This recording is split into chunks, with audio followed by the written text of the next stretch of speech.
Okay, so between Iowa, Arkansas, and Minnesota, of the 3 states, which one was the most memorable?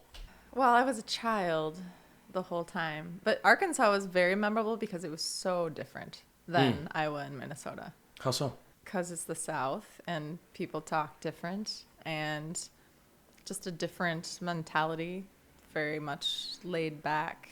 But I loved it there, and I loved and different things. So I grew up hiking and things like that, and camping, and so just magnolia trees and Goodness. different Yeah. plants and different animals and The trees Yeah. there. Like, because I was born in New Orleans and raised there for a little bit. The trees there, just there's nothing more beautiful than like the trees that you kind of see next to the lake. They got those long leaves that just like sway down, and they just hang there, and that's it. Yeah. You'll never see that in Minnesota. Yeah. But yeah. Do you enjoy winter? I do. You do? I enjoy all seasons. I enjoy 4 seasons. So I think I would really miss living somewhere. Mm-hmm. I would miss the 4 seasons, like distinct seasons. So as a musician, does winter ever like put you in a certain mood of writing, or does it influence your writing at all when you're coming up with songs or a muse is speaking to you? I think winter slows me down, so I'm paying attention and listening more. Okay. And when you write, like, do you sit down and write like physically, like, you know, you go to a coffee shop where there's white noise, or you're like, hey, I can't be around people right now, like go to a library? Like, what's the environment you have to be in to really get going? Yeah, I'm always writing. Mm-hmm. Always writing. So I have my phone and I have like hundreds of notes with phrases. So I write poetry as well. Okay. So Okay. I write short stories, poetry. So I'm constantly writing. Okay. And I tend to start with the lyrics first. Yeah. And then match songs, melodies. And I think honestly, one of my best times to write is when I'm driving, which is not very safe. Yeah. But it's because I am sitting and focusing, and I can't do anything except kind of like sit in my head. Yeah. And so that's when I come up with different phrases or melodies or things like that, especially on really long drives.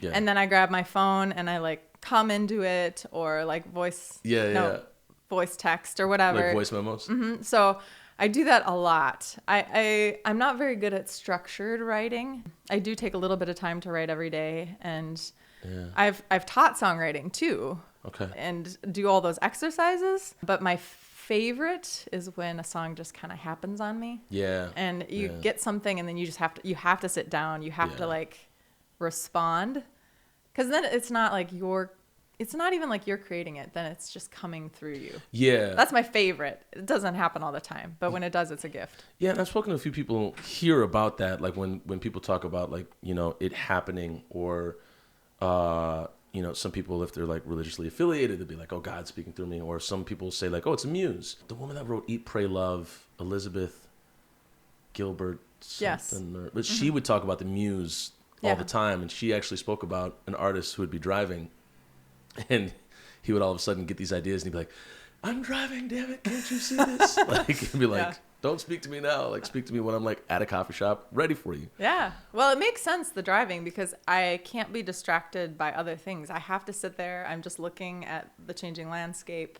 Yeah. It more so driving on trips than like running errands. Not running errands driving, but like road trip driving, which I love. So yeah, driving through Iowa in the summer or spring, like, because when I tour with the band, you just look out there and it's like just like. Yeah. And it's almost like it puts you in a trance. Like, you're still cognitive of what you're doing, but you could come up with songs for days just driving in Iowa. Yeah. And so, do you ever get like a fear, like, because all these notes are on your phone, like, what if you get like an iOS update and then it's like... I do. I am actually terrified a lot of the times. And I'll go through every once in a while and be like, no, that was crap, Jessa. Or I say my favorite. Waking up, like at night, coming up with something and like, writing it down really quickly. And then in the morning, waking up and being like, what was I? What is this? This is not good, Jessa. It felt really good and really like poignant at the time, and then I'm looking at it and I'm like, no, that is not a good idea, or what does that even mean? So those are funny. There's some voice memos that I have where I'm like, wow, I must have thought that was really cool at the time. I don't know what that is. I don't know whose song that is. That's not my song. I'm not going to play that. We've evolved since then. Yeah. So as people listen to this, and I'm assuming that everybody has always come up to you and asked you, why do you call yourself the Gambler's Daughter? Yeah. And because your name is Jessa. Yeah. And you go by Gambler's Daughter when you're on stage. That's your stage name. Yeah. In hip-hop, we would say that's your rap name. Yeah. Why Gambler's Daughter? Well, because, okay, so long story, try to make it shorter, but my family, they're musicians, my parents. Yeah, the Gamble folk. So my family name is Gamble. Oh. So it's actually like a literal thing. Literal last name is Gamble. It's funny. It is my literal, but my last name isn't that anymore because it's changed and I was married and I got divorced and okay. All that kind of stuff. And I kept my kid's name. Okay. So I have 3 daughters. Mm-hmm. So anyway, I decided after my parents and I and my family performed for years and years and years. We had this big Christmas concert. Mm-hmm. Every year we played at Orchestra Hall, Maranatha Hall, wow. Benson Great Hall. We stopped in 2010. Okay. So I have always written music, but just for my own self, my own catharsis. Yeah. When my family stopped performing in 2010, I started thinking, well, maybe I should do something with these songs that I keep writing. Yeah. And so around 2005, I gathered a group of friends for my birthday at Tin Whiskers Brewing and gathered them a band and said, hey, everybody, for my birthday, you're going to come listen to me. You're going to come listen to me play these songs. Oh, played upon their feelings and obligations. It was great. It was so fun. And we made a list and I was like, band names, and so there's this band name list. Oh, and people could vote? And people were voting, but I didn't. It's my choice in the end. I took their input, but Gambler's Daughter came out of that too. And that's dope. I like it because it's a hat tip to my parents, who were the Gamble folk, who are this like folk gospel folk. That they would travel all over. But as a kid, when you're just made fun of because your last name, and everyone's like, "Oh, you like to gamble a lot," or like I played volleyball. What? And people would... You couldn't make fun of that last name. That's a cool last name. Like, people would sing, you got to know when to hold them. Come on. That's a stretch. But it was kind of taking something that was tongue in cheek. Yeah. And in the same way, like honoring my parents, but it doesn't sound that way. It sounds kind of a little edgy. And it does, yeah. So it is a hat tip to my heritage, but just kind of a new direction. Where does the last name Gamble come from? Is that? It's actually Scotch-Irish is my grandpa's side of the family. So there's, Okay. Makes sense. All right. Well, there's like, people talk about heritage and Campbell and Gamble. And there's probably English in there too. Yeah. That's that side of the family, at least. Yeah, because when I heard the title, I mean, the title isn't just whenever somebody just has their first, last government name. It is what it is. But that title in of itself, it's edgy to the point you're like, what do they write about? And I perform as that when I'm a solo artist, but then when I play with a band too. And I didn't want to have to go back and forth between the two. It's just easier to... Branding. It's all about branding. There you go. And so when you play with a full band and you go between, acoustic and then not so much, what is like your ideal like assembly of a full band or that you'll have for your CD release? Yeah. So for this album, which is called Serotinous Skin, I changed a bit of my sound. So before it was folk rock, very much more of the folk rock. This is a bit more of a gritty edge to it, a little bit more on the alternative side, whatever alternative is nowadays. Define that. Good luck. But so my band is a basic rock setup. You have bass, guitar. And was there a reason for that? No, it's just, when I went in to record this album, I wanted some synth. I wanted some growling guitars. I wanted to be inventive and playful and a bit whimsical in how we approach sounds. I recorded at the library studio, and when you walk in there, there's probably every instrument known to man in there. Where's the library studio? It's in Minneapolis and Northeast. Okay. And so there's organ on there and synthesizer, and at one point we had like toys on the drums to make these like jingling and that's dope. Like someone's falling down the stairs a little bit sounds. Yeah. So that is why I went with Matt Patrick, who's the producer for this album. And that's how we're going to play it. It won't be 100% of what the album sounds like, because then I would have had to bring in strings and a lot of other people, which would have been awesome, but not realistic right now. Yeah. So I'm super excited for the direction that it went. It has a bit more grit, a bit more rock to it than the previous album. And did you start playing the electric guitar in the like beginning process of making Serotinous Skin, or did you start playing electric guitar before that, and then that sound kind of integrated itself into? I think I started playing before that. I did start playing before that.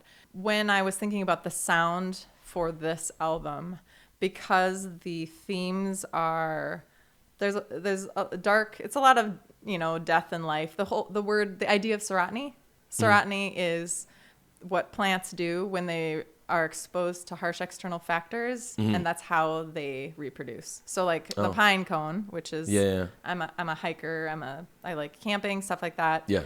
I was fixated with sequoia trees and jack pines, and so the pine cones, after forest fires, the forest fires burn the resin off of the pine cone. Yeah. And then when the first rains come, the petals are able to open and the seeds are the first to grow after devastation. So that's serotiny. And so the idea of serotinous skin, going through vicissitudes or difficulties to open us up to growth, learning, and new life. Okay. So the second I looked at it, I was like, oh, serotonin skin. I was like, that's not right. Literally, I don't know why I thought serotonin right away. I was like, oh, I'm reading that wrong. Serotonin is a prettier word than serotinous. Serotinous is really an ugly word, but it's a beautiful process. It sounds like. Yeah, it is, and people don't necessarily know what it is. Yeah, so I like that too. And so we were talking about this earlier. You picked up the electric guitar for specific reasons, or what was the? I picked up the electric guitar because I like to tinker on lots of instruments. Oh yeah. So you don't just play guitar? I play a little bit of keys and drums. Okay.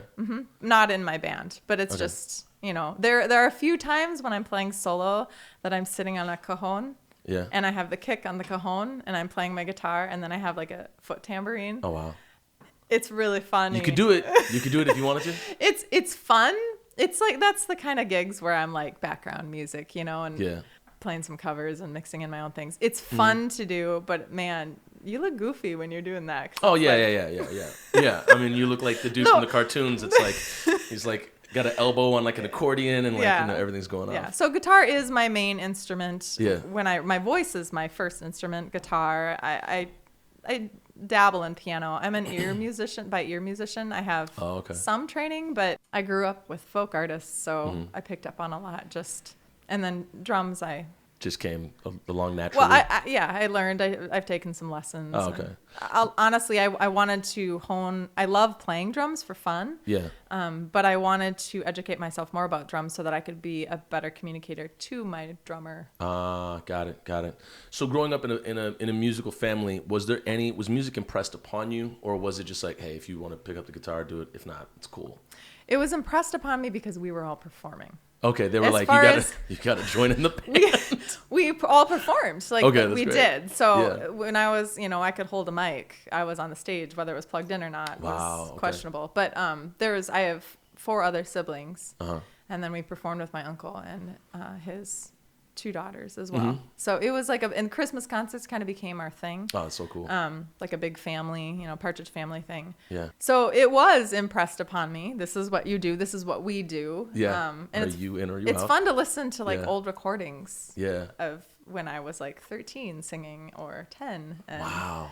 You have that though. That's so cool. You have you can go back and watch that. Yeah, so that's fun. As far as me as a songwriter, I was about 14 when I picked up the guitar, and because it was there, and then I had been kind of writing on the piano a little bit and fiddling around since even when I was littler. Yeah. But it was really around the teen times where I started writing stuff down. Okay, and now have you taken your music and toured with it at all? A little bit, yeah. And then, I guess how far have you gone out in that regard? I hope to go with a band, just a short tour. I am a single mom, so how I tour is not like other people.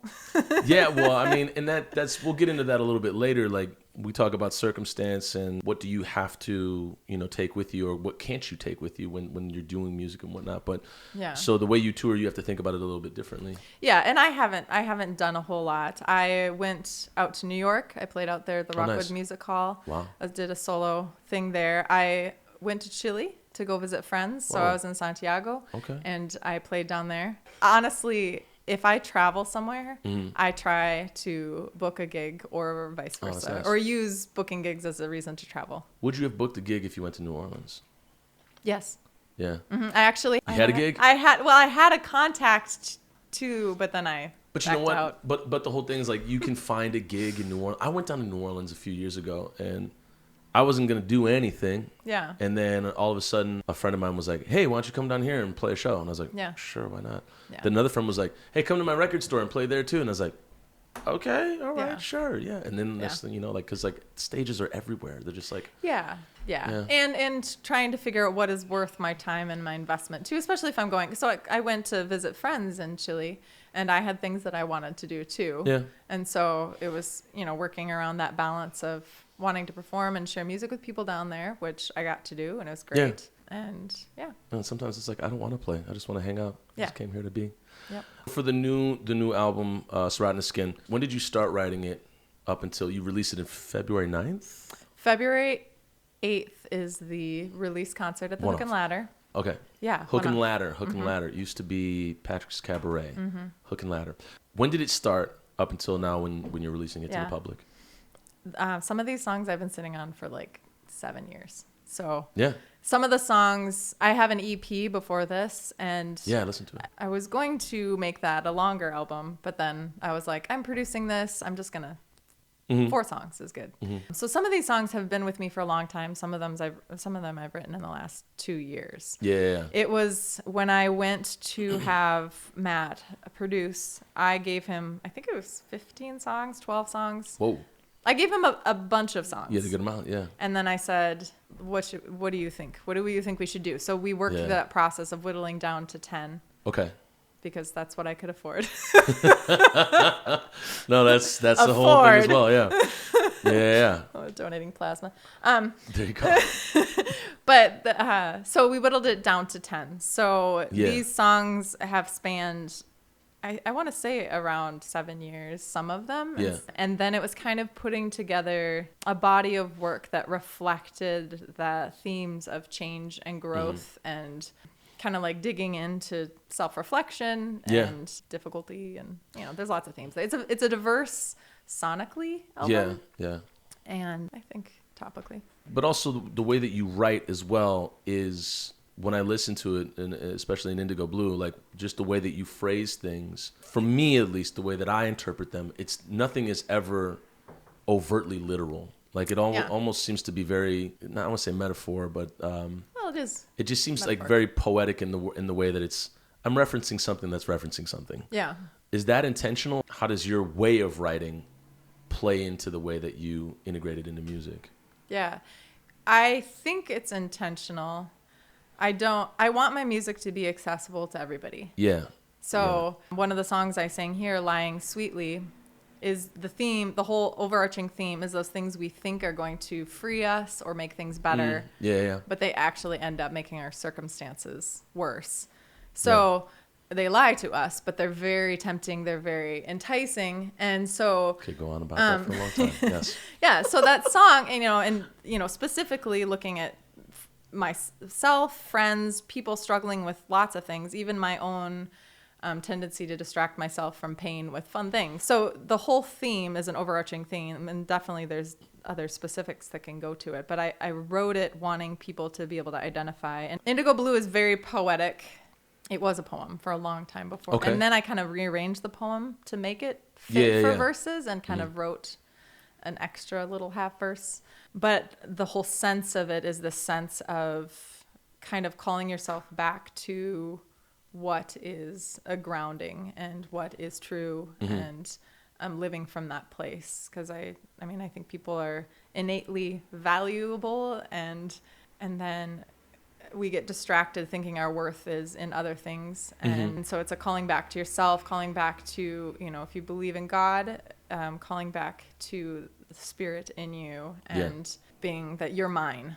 You are mine. I know this is solid no matter what.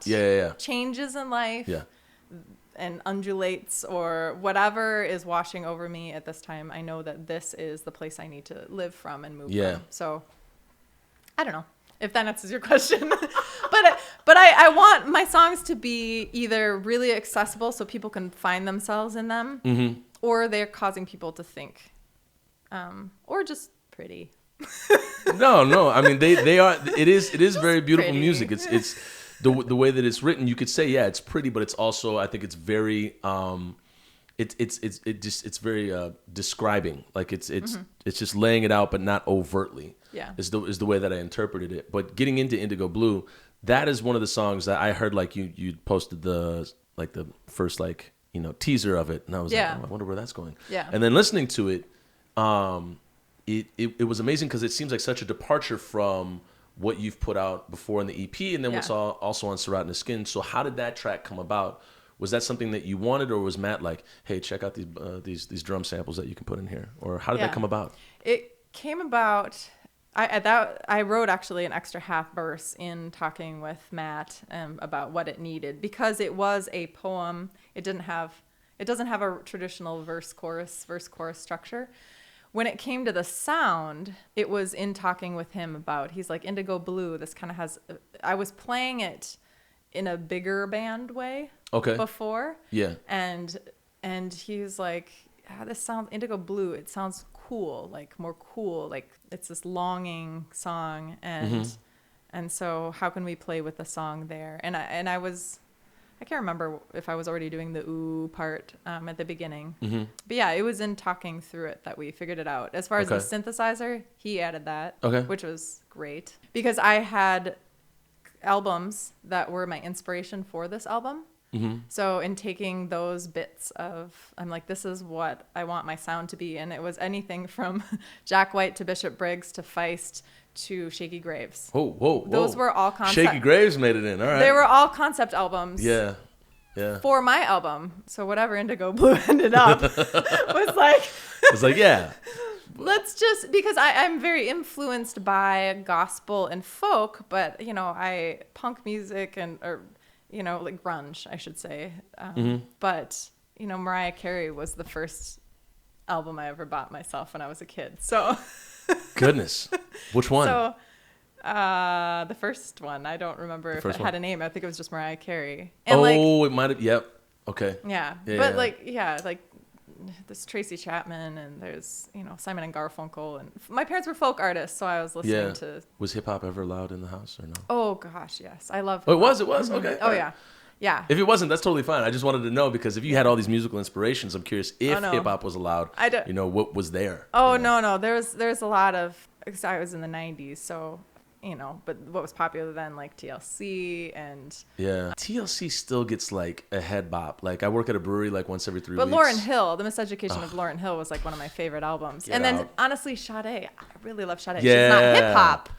But. She's not hip hop, but I love her sensibility for songwriting and her voice. Yeah, Mama had some beats though that were like you could sample and rap over. Like, so it wasn't hip hop, but wouldn't have been surprised if Sade like made it like a feature on like a hip hop album. I would not be surprised. Oh, I listen to a lot of. I don't. I listen to the Beastie Boys too, but it's like, That counts as hip hop. There was even Snoop Dogg and Dr. Dre in there. Yeah. Well, I mean, you're talking about '90s. You're talking about right after post golden era. So I mean, like there was a lot that came out of it. Yeah. I'm curious. Did you ever take vocal lessons, and if so, what was it? What did it start out as? I took vocal lessons when I was in college after I had been performing with my family since I was tiny. So. Okay. So you already had your own sound. So I already had my own sound. My voice has always had a fast vibrato. Always. Yeah. I hated my vibrato. I hated, for a long, long time, I didn't like that my voice trembled naturally. I like my voice now. Okay. Now I can say confident, like I've grown into knowing how to use it. I have had a little bit of training, like in college. I did choral music and had voice lessons and those things in college. But growing up working with my family and singing, we all sang. So Okay. I guess we just dove into it. Okay. As far as the influence there, sometimes I flip my voice and things like that. My family, there's like folk and a little bit of bluegrass influence there too. I don't know. I don't think about it. There is it's like if you sang, if I was like down the hallway and I heard you singing, I'd be like, oh, that's Jessa. Like, because it's a very particular, unique voice, like a particular voice. You can be like, oh, that's what that is. I just was curious if it was honed from an early age, or if it was I think it was honed from an early age, but I also like playing with the sounds of my voice, whether the timbre is like a low, dark sound, or when I'm singing like high and airy and try to straighten my vibrato out and do. Yeah. I like playing with those, and I think I did that in the album with the songs too. You ever find yourself at a concert like you're like singing a certain song and then you just like crank it and it's like something that you've never done before? Brandy Carlisle comes to mind a little bit. Like her voice will like crack, but like still in tune. Have you ever done that before? Yes, I've done that before, and I've also cracked it, and it was not in tune. So we can't all be Brandy Carlisle. So it's all we can't. She's awesome. Yeah. Okay, so every artist, to my knowledge, or at least most artists, don't necessarily like being compared to other artists. When somebody says, "Oh, you sound just like," but there are some times when people say, "Oh, you sound just like so-and-so," and it's kind of like a little bit privately encouraging. And you're like, "Oh, that's kind of cool. Thanks, but didn't want to hear that anyways." What are two artists that people have said, you sound like so-and-so, that you're like, "Oh, didn't think that, but thank you." I mean, someone once told me I sounded like Joan Jett, and I was like, Okay. Oh, okay. And then someone online said something about that I sounded like this English artist that I didn't know from like the 1970s. Okay. Someone told me I sounded like Kate Bush, which is she's like an 70s artist. All right, fair enough. I don't. A lot of the people when I'm told that I sound like someone, it's someone from a previous decade. Ah, okay, interesting. Like the 80s or 90s. 70s, okay. 70s, 80s. Huh. Interesting. 60s even sometimes. Okay. And do you ever like not like it? You're like, just No, I don't really. I just say thank you, and I listen to that artist and wonder, I wonder what it is, because a lot of times when people are saying that, it's more about them and something they connect with in your music and their own nostalgia that is they're connecting with too. Yeah, it's coming from them. Like, so it has less to do with you than it does with them. Yeah, probably. I don't know. I'm never offended by it. Okay. Because I know some artists that are just like, it's almost like stripping away their individuality by applying somebody else's thing to it. But yeah, no. I mean, if someone said, like, once I was singing with my higher registers and the vibrato, and someone's like, "Oh, you that's very Joni Mitchell of you," weird chords and like the higher pitched vibrato. Yeah. I mean, that's what they said. But I was like, "Thank you," Okay, yeah, fair enough. But I also don't think I sound whatever. I am what I am, but I don't take it as a. Yeah. I think it's more interesting, introspective, because sometimes I'm not aware of my influences either. Well, so growing up, what are 3 large influences? I mean, they could even be your parents that you heard growing up that have influenced your sound and your direction as a musician. I mean, my parents were huge. Okay. Because they were tight harmonies. It was a trio. Yeah. Guitars, a lot of that kind of Peter, Paul, and Mary sound. Okay. And I listened to like the Everly Brothers and the Righteous Brothers and like Simon and Garfunkel and things like that. Like I'm really drawn to harmony. Yeah. And singing with my family. So obviously my parents are a huge influence. If I think of like my formative years of really getting into my own music, I mean, my first album was Mariah Carey. Counting Crows, August and Everything After, I loved. But I also like Creedence Clearwater Revival. I listened to them a lot, but then I also listened to like Fiona Apple. And Tracy Chapman. Chapman as a folk artist, like I love everything about her sensibilities. I really glommed onto too. So it's hard for me to choose. Fiona Apple's first album, I swear I would listen to that and like it just the what was that? What's that one song where she says the word undulate? Yeah. Forever is a promise. Yeah. That song, every time I hear it, it like brings me straight back to an emotional place, and I'm just like, oh my goodness.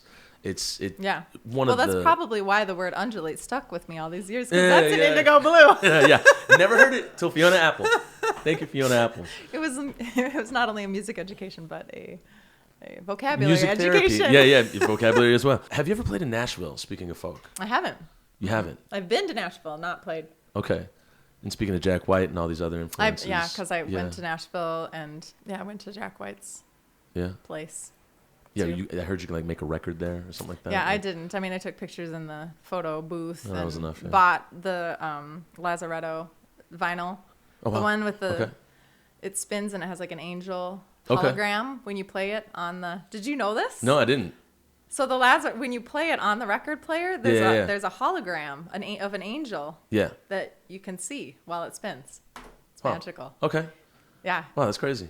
It is. I have never been to Nashville. I've heard mixed things about it. Like, hey, it's like great. Hey, it's a tourist town. Yeah. It's and a third. So I'm curious because I remember Kristen Chenoweth saying that she tries to sing to her daughter when she was like younger, and her daughter would be like, no, be quiet, and like always try to like shut her up. Yeah. And my grandfather, when he would play trombone, I would like be anywhere in the house or even outside. And I would like slowly like creep in and like look through the window and just like watch him playing it. Like, and I just had this like magnetism to it.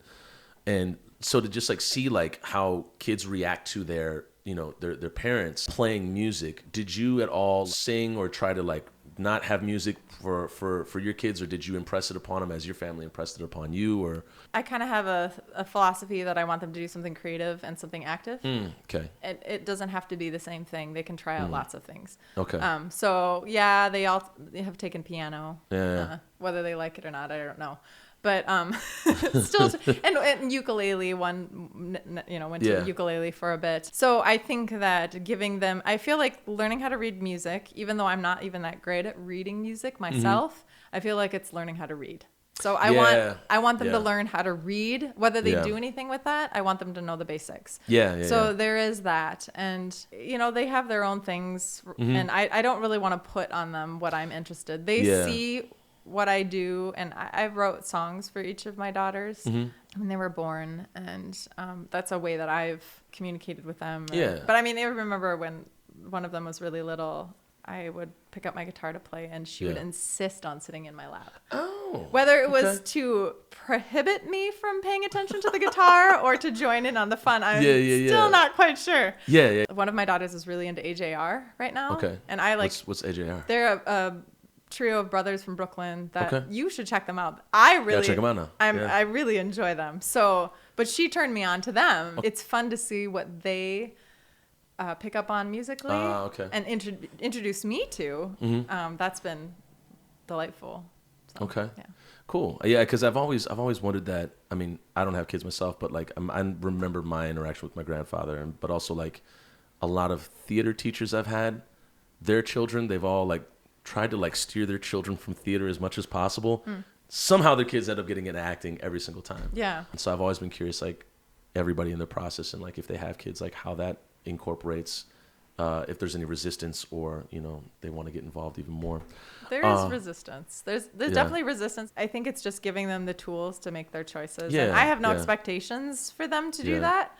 But I think music, whether they just love to listen or to make it, that's totally their thing. But I do want them to have just the basics of learning how to read music, because I think it's valuable. Yeah, and I think it's super important. Back when Ramsey Middle School was Ramsey Middle School, now it's Justice Page, and I work over there doing poetry workshops, they had a thing where it was like every kid has to learn how to play one instrument.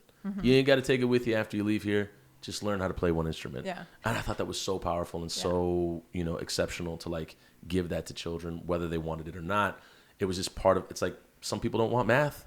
You got to do it. What if music was the same part as that as well in your middle school upbringing? When making music and singing and songwriting and whatnot, and from your journey becoming, being part of the family band to being your own musician, is there ever a time where you've written songs that are for nobody but you? And how do you know when that happens? Do you know it from the start, or when it's done, you're like, I'm not going to record this? I don't know it from the start. Okay. I have a lot of songs that I've written. A lot. Okay. That I've never shared with anybody. How many would you say? Oh, gosh. I probably have like 100 songs. Oh. Yeah, I don't. And they're not all going to be recorded. And Yeah, no. honestly, not all of them are good either. I mean, that's, you write. You have your crappy first drafts. I don't know if swearing is allowed. Wish I could say I can't relate, but. But definitely, because writing and poetry and just writing is very much my catharsis, not everything is shared. A lot of it is just for me. And for much of my life, until I started playing out as Gambler's Daughter, it was just for me. And that was okay. Yeah. My songs were for me. It was me just processing and writing. And I wasn't sure if I was going to share anything. And that was valuable. And then I got to a point where I'm like, before I die, come to Tin Whiskers and listen to me play. Maybe I should, force my friends to listen to my songs and say, maybe I should just give this a go and see how it turns out. And I hold to it loosely. And then, if you put it down, it's forever up on SoundCloud and Spotify. Yeah. So you are. Yeah. The last thing here is, as you go into the release show, you said that you have a sprained thumb. And I know that from just doing yoga sometimes, and you sprain your wrist, you then realize, oh my goodness, how many things I use my wrist for, grabbing, driving, all this stuff. Yeah. With the thumb, will you be able to make it through the show if it's in the way that it is right now, or how are you feeling? I'm feeling okay. Okay. I don't know, because I haven't played. So I got in the accident. It was how I was holding onto the steering wheel. And so it bent this back or whatever. Yeah. The only show I played, I hired someone to play with me. And I just did some strumming and things like that. But I haven't played at length, but I'll be fine. Yeah. Because I have an amazing band. And honestly, because of the amazing band, they're doing so much of the work of making the songs what they can be and are. Yeah. It just hurts. It hurts. Yeah. And that sucks, because you don't want to be picking, and then it hurts. Yeah. So, and it'll get better. I'm going to go to the doctor again to get a checkup. But they told me it's not broken. Great. But it hurts, and it sucks, because I'm a musician. I don't want it to hurt. Yeah. Well, sometimes they say it's almost better to have a clean break than it is have a ligament issues. Yeah, a ligament, because ligament issues are can't really fix those. Yeah, and I played with it wrapped and stuff, but it doesn't do anything. Yeah. It's just you can't play with a hand wrapped. So. No. Well, I don't know how to play the guitar, but I can imagine that it would just screw up everything, natural movement that you're used to. But it'll be okay. It's gonna be okay. It's gonna be an amazing show. I declare it right now. I declare it will be an amazing show. Well, thank you so much for taking the time to stop by. Appreciate it, and look forward to seeing your show, and then everything pop up on Spotify and all the digital streaming and whatnot. So thank you for the time. Yeah, thanks for having me. Cheers.